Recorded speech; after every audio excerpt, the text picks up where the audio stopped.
सियावर रामचंद्र भगवान की, छत्रपती श्री शिवाजी महाराज की, धर्मवीर श्री संभाजी महाराज की, भारत माता की, भारत माता की, डॉक्टर बाबासाहेब आंबेडकरांचा, लोकशाहीर अण्णाभाऊ साठेंचा, जय श्रीराम, जय जय श्रीराम.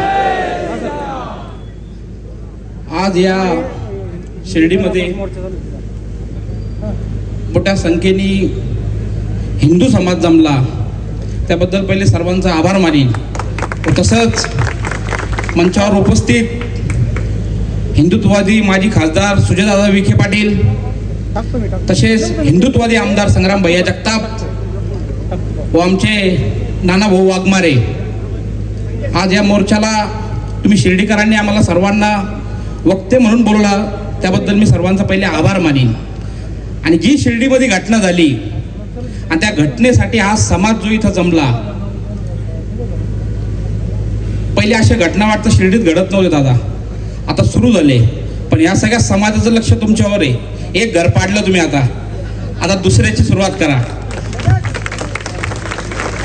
दादानी शब्द दिला, तो घर पडला, आता दुसरं बाकी आहे. आणि प्रशासनाला पण आमची विनंती आहे, आता त्याचा MCR झाला, पण ते MCR व्हायच्या आधी इथं शिर्डीकरांना इथं दिसलं पाहिजे होतं. कारण कोपरगावमध्ये हिंदुत्ववादी जे पोरं काम करायचे, काम करताय, त्या पोरं चुकले म्हणून त्यांची धिंड काढली. इथं तर आमच्या आया बहिणीचं आबरू लुटायचा प्रयत्न झाला, तर त्या प्रशासनाने पण त्यांची धिंड काढायला पाहिजे होती, पण त्यांचा MCR झाला. आता ते काय आपल्या हातात येणार नाही. पण पुढच्या काळात जर अशी कोणी घटना घडत असल्यानंतरची जर धिंड काढली तर समाजामध्ये एक चांगला मेसेज जातो. आता दोटप्पी भूमिका झाली, कोपरगावमध्ये वेगळा न्याय आणि शिर्डीमध्ये वेगळा न्याय असं झालं. ते तसं नव्हतं व्हायला पाहिजे. त्याची धिंड 100% काढलीच पाहिजे. कारण एखादी बाहेरची व्यक्ती इथं दर्शनाला येत असेल तर तिला या महाराष्ट्राचा इतिहास माहिती आहे, या शिर्डीच्या साईबाबांचा इतिहास माहिती, ते दर्शनाला येतात. आणि अशा घटना जर कोणी विकृत माणूस करत असेल, तो कुठल्याही समाजाचा असो, त्याला शिक्षा चांगली झाली पाहिजे. हा संदेश सगळ्यांना गेला पाहिजे का ज्या ठिकाणी पवित्र स्थान साईबाबांचं आहे त्या ठिकाणी अशा घटना करायला नाही पाहिजे. आपण जोपर्यंत असे मेसेज त्यांना क्लिअर जाणार नाही तोपर्यंत हे सुधारणार नाही. आता एक घटना नाही, अशा अनेक घटना आहे. मागं DMartचं झालं, अनेक नॅशनल मीडियामध्ये ते दिसलं, पण गुन्हा दाखल झाला नाही. ते समोरचे गुन्हा दाखल करायला आले नाही. DMartमध्ये धर्मांतरचा प्रयत्न झाला. तसं नाशिकमध्ये कॉर्पोरेट जिहाद झाला, हिंजवडीमध्ये कॉर्पोरेट जिहाद झाला, तसा DMartमध्ये जिहाद झाला. आणि अनेक ठिकाणी, फक्त काय शिर्डीत होता असं नाही, महाराष्ट्रात, भारतात सगळीकडे हा जिहाद चालू आहे. फक्त नवीन आपल्याला आता शिर्डीत आहे. त्यासाठी हा कायदा होणं गरजेचं आहे. आता भैयाकडे आम्ही अपेक्षित, सगळे लोक इथं अपेक्षेने पाहतो का ह्या अधिवेशन तरी मध्ये तुम्ही हा मुद्दा घेतला पाहिजे का किती आता आमच्या आया बहिणीचा अजून जीव जाईल, किती लोकांची आबरू लुटली जाईल, तेव्हा कायदा होईल का? हा कायदा लवकर झाला पाहिजे. कारण ह्या कायद्याला कुणाचा विरोध नाही. आता एवढे लोक तुमच्याकडे आले, दादांकडे आले, आता मेजॉरिटी सगळी आपल्याकडेच आहे, तर हा कायदा का थांबलाय? हा कायदा व्हायला पाहिजे. आणि दुसरा कायदा, छत्रपती शिवाजी महाराजांची जशी कर्नाटकमध्ये मूर्ती लावलेली होती तोडण्यात आली, तर पूर्ण सोशल मीडियामध्ये ते दिसतंय. पण आज या महाराष्ट्रामध्ये पण अनेक ठिकाणी छत्रपती शिवरायांची मूर्ती काढल्या जाते. ती महाराजांची मूर्ती काढणं, जिथं बसली असेल तिला तिथं राहून द्या, किंवा त्याच्यात नियम करायला पाहिजे. जसं परवानगीचं असेल तसं आमच्या श्रीरामपूरचं छत्रपती शिवाजी महाराजांची मूर्ती बसवायची म्हणून 40 वर्षापासून लढा चालू होता. त्याच्यात नामदार साहेब आले, त्यांच्या कानावर गेलं, तेव्हा ती मूर्ती तिथं बसली. तसंच या महाराष्ट्रामध्ये कुठला तरी कायदा तयार झाला पाहिजे का ज्या ठिकाणी छत्रपती शिवाजी महाराजांची मूर्ती बसल ते काहीतरी कायद्याने त्याला व्यवस्थित परत बसून द्यायला पाहिजे. जर छत्रपती शिवाजी महाराजांची मूर्ती या महाराष्ट्रात तोडली जात असेल तर याच्यापेक्षा मोठा दुर्दैव नाही आपला. पुण्यामध्ये आता काढली परवा दिवशी.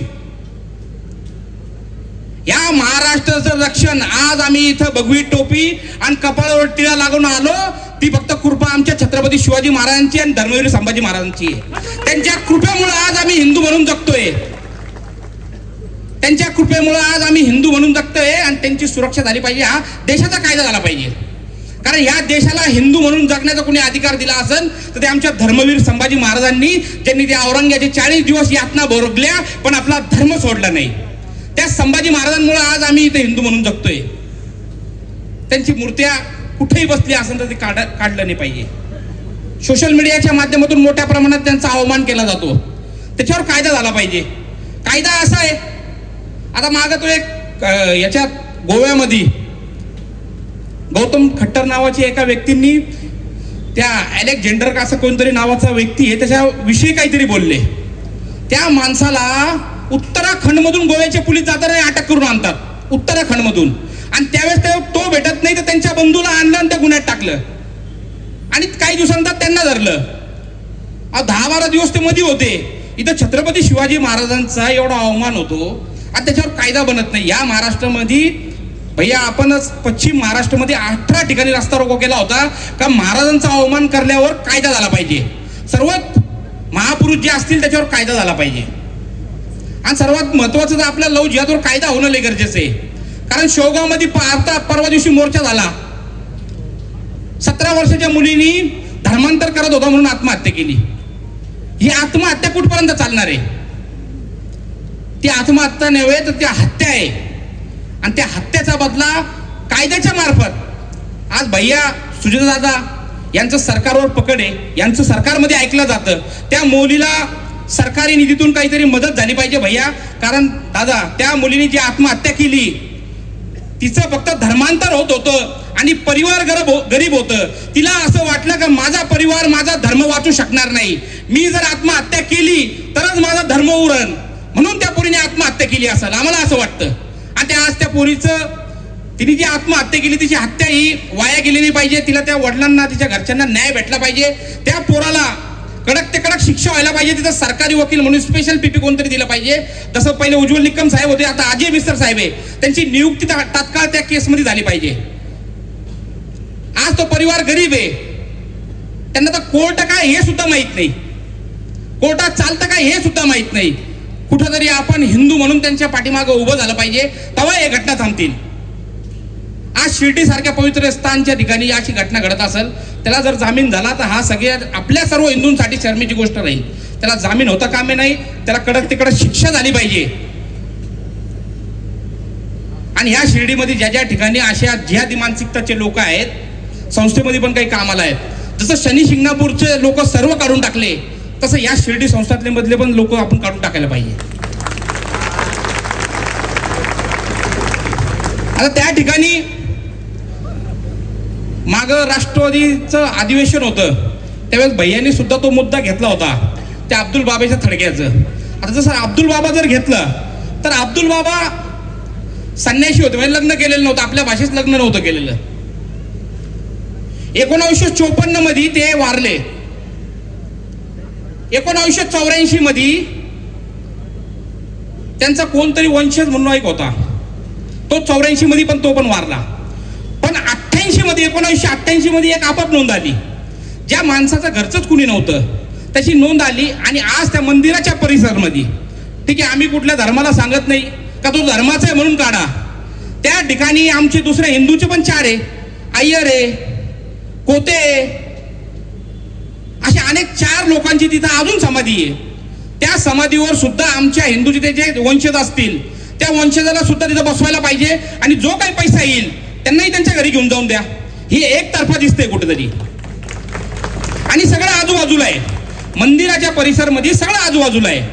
आणि त्या सीओला 1.5 वर्षापूर्वी निवेदन दिलेलं आहे. 1.5 वर्षामध्ये 2दा निवेदन त्यांना दिलं का हे कुठेतरी बंद करा. मागं काहीतरी कारवाई झाली, छोटी मोठी कारवाई झाली आणि परत ते चालू झालं. कदाचित त्याच्यातला हप्ता त्या सीओना जात असेल.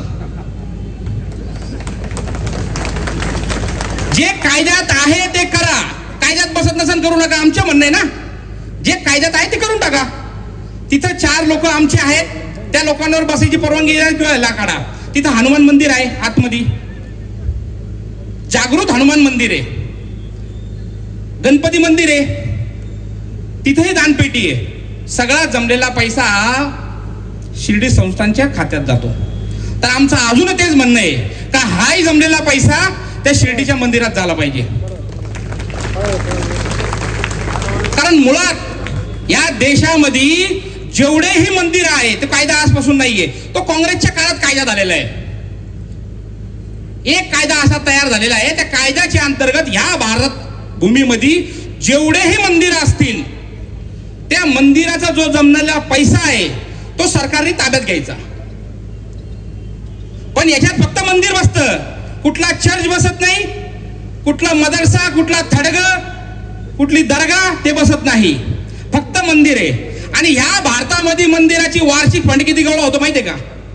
4 लाख कोटी. 4 लाख कोटी हिंदूंनी दान केलेला पैसा सरकारच्या तिजोरीत जातो, जायला पाहिजे. सरकार हिंदूंचं आहे, तिथं बसलेले राजा हिंदू आहे, तो 100% गेला पाहिजे.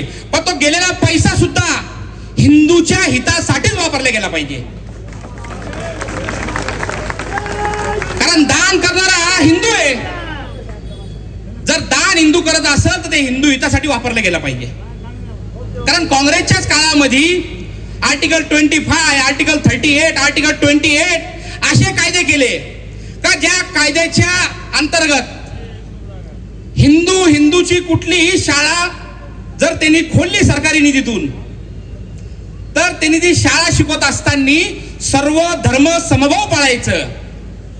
पण जर एखाद्या मुस्लिम व्यक्तीने सरकारच्या निधीतून शाळा उघडली, उर्दू शाळा, तर तो त्याचा धार्मिक अभ्यास त्या पैशातून देऊ शकतो. मग हे निर्बंध फक्त हिंदूंवर आहे का?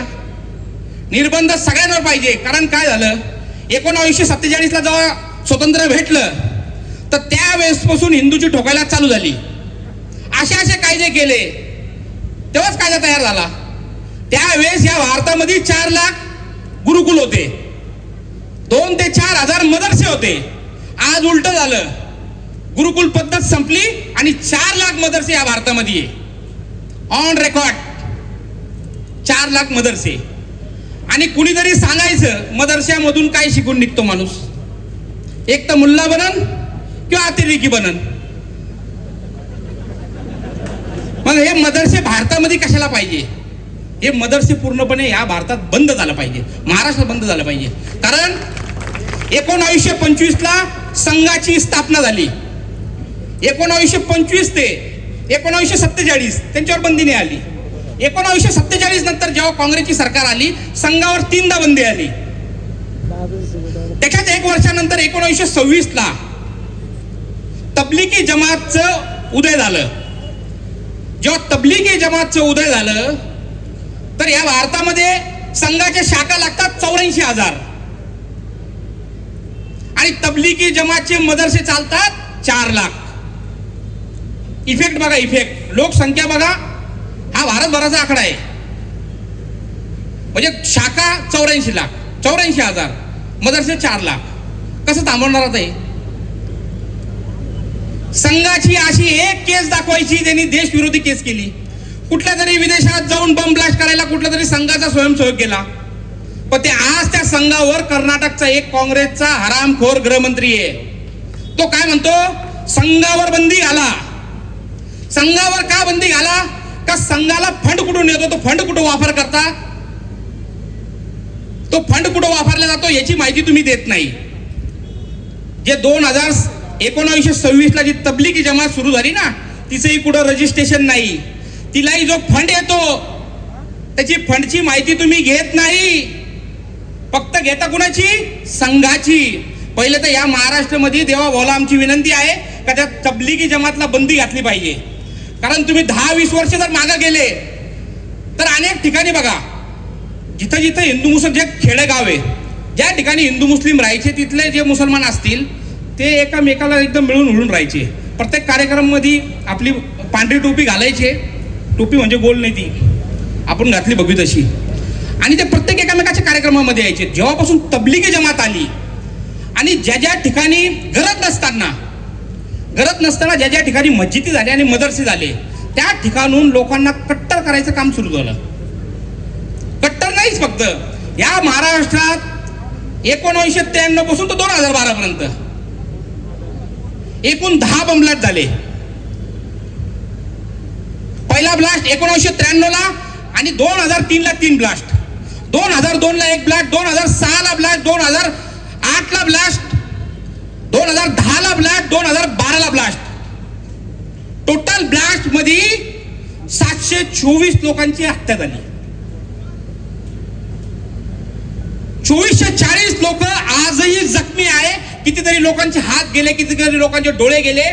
असे जेवढे ब्लास्ट झाले ते सगळे ब्लास्ट कुठे झाले? या महाराष्ट्रात झाले. आणि आजही ते लोक जखमी आहेत. आणि या सगळ्या याच्यात जर आरोपी कोणी असेल तर तो तबलिगी जमात मधलाच आहे. आणि एकही आरोपी असा नाहीये का तो बिगर शिकलेला आहे. कोणी इंजिनियर, कोणी डॉक्टर, मोठ्या मोठ्या डिग्री घेतलेले लोक आहे या ब्लास्ट मध्ये. आणि फार शिकलेले लोक. एखादा झोपडपट्टीतला आपला पोरगा राहिला, त्याचा ब्रेन वॉश केलं, काहीतरी करायला लावलं, त्यांनी केलं. मान्य आहे आपल्याला, अशिक्षित आहे काही समजत नाही, पण शिकलेले लोक हे करतात. कॉर्पोरेट जिहाद, कोणत्या मुली बसले? वेल एज्युकेटेड, सगळ्या चांगल्या शिकलेल्या मुली कॉर्पोरेट जिहाद मध्ये. हे शिर्डीमध्ये नाही, भारतात चालू आहे पूर्ण. याच्यावर ठोस कायदा होत नाही तोपर्यंत ते थांबणार नाही. कारण उत्तर प्रदेश सारख्या ठिकाणी सुद्धा रोजचे 19 केसेस होतात लव्ह जिहादचे. तिथे एन्काउंटर केला जातो तरीही भीती नाही. उत्तर प्रदेश सारख्या ठिकाणी छांगूर बाबा भेटतो. 5000 पोरीचं धर्मांतर केलं छांगूर बाबा उत्तर प्रदेश सारख्या. तर या महाराष्ट्रामध्ये किती छांगूर असतील? या महाराष्ट्रात प्रत्येक गल्लीमध्ये, प्रत्येक गोळीमध्ये, प्रत्येक कॉलनीमध्ये, प्रत्येक जिल्ह्यामध्ये, प्रत्येक तालुक्यांमध्ये असे छांगूर लपलेले. या छांगुरांचा शोध लावून यांना कडक शिक्षा जोपर्यंत होत नाही तोपर्यंत हे थांबणार नाही. आणि याच्यासाठी एक कायदा पाहिजे आपल्याकडं. आणि ते फार गरजेचं. आता हिवाळी अधिवेशन सुरू होईल, पावसाळी अधिवेशन सुरू होईल. तर या पावसाळी अधिवेशन मध्ये आमची भैयाला, दादाला विनंती आहे का आपण आता 12 आमदार तुम्ही निवडून आणले वय दादा, त्या 12 आमदारांना सांगा सगळ्या अधिवेशन मध्ये मुद्दा घ्या. कारण आपले 4-5 आमदार आहे जे हिंदुत्वादीची भूमिका घेत आहे. जर हे 12 आमदारांनी, जिल्ह्यातल्या 12 आमदारांनी जर मनावर घेतलं तर हा कायदा लवकर होईल. कारण मागच्या काळामध्ये पाहिलं आपण, नितेशजी फक्त एकानेच 2023 मध्ये मला वाटतं लव्ह जिहाद कायद्यासाठी मागणी केली ती. जेव्हा त्यांनी मागणी केली तर असलम शेख, अबू आझमी हे 3-4 आमदार तुटून पडले त्याच्यावर. कशाला पाहिजे कायदा? पण तेव्हा आपली संख्या कमी होती काम करणाऱ्याची हिंदुत्वाचं. आता संख्या वाढलेली, आता हे 12 वाढतील परत. ह्या सगळ्या लोकांनी मागणी केली तर हा कायदा होऊन जाईल. आणि हा कायदा झाल्यानंतर तुमच्या आया बहिणीची आबरू लुटल्यापासून थांबल्या जाईल. आणि कायदाच गरजेचा आहे. आणि प्रशासनाला पण आमची विनंती आहे काय, हे सगळे गुन्हे घेऊन जेव्हा लोक येतात फार पीडित असतात. जर तुम्हाला त्यांना गुन्हा दाखल करण्यासाठी टाळाटाळ केली, त्यासाठी मोर्चे काढावे लागतात. आणि मोर्चे काढल्यानंतर कुठेतरी हा गुन्हा दाखल होतोच, पण ह्याच्यामध्ये तुमची आणि सरकारची बदनामी होती. का या महाराष्ट्रामध्ये मुली सुरक्षित नाहीये का? तशा मुली आल्या तर आपण बसून व्यवस्थित चौकशी करून लवकरात लवकर दाखल केलं पाहिजे. जसं आता हिंदू पोरांवर फास्ट मध्ये गुन्हा दाखल होतो, कोणतरी येतं सांगतं माझ्यावर असं असं केलं, गुन्हा दाखल, लगेच अटक, लगेच दंड. तसं थांबलं पाहिजे. आणि या आम्ही फक्त नगर जिल्ह्यासाठी नाही, महाराष्ट्रभर तेच चालू आहे. नगर जिल्ह्यात तर चालूच आहे, पण महाराष्ट्रभर तसंच चालू आहे.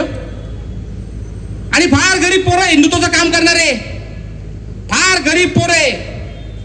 कितीतरी आमचे हिंदू पोरं असे आहे का सकाळी कामावर गेल्यावर संध्याकाळी घरी खातात, पण ते हिंदुत्वाचं काम सोडत नाही. कारण ही शिकवण संघाची आहे आणि संघ म्हणून आम्ही सगळे काम करतो.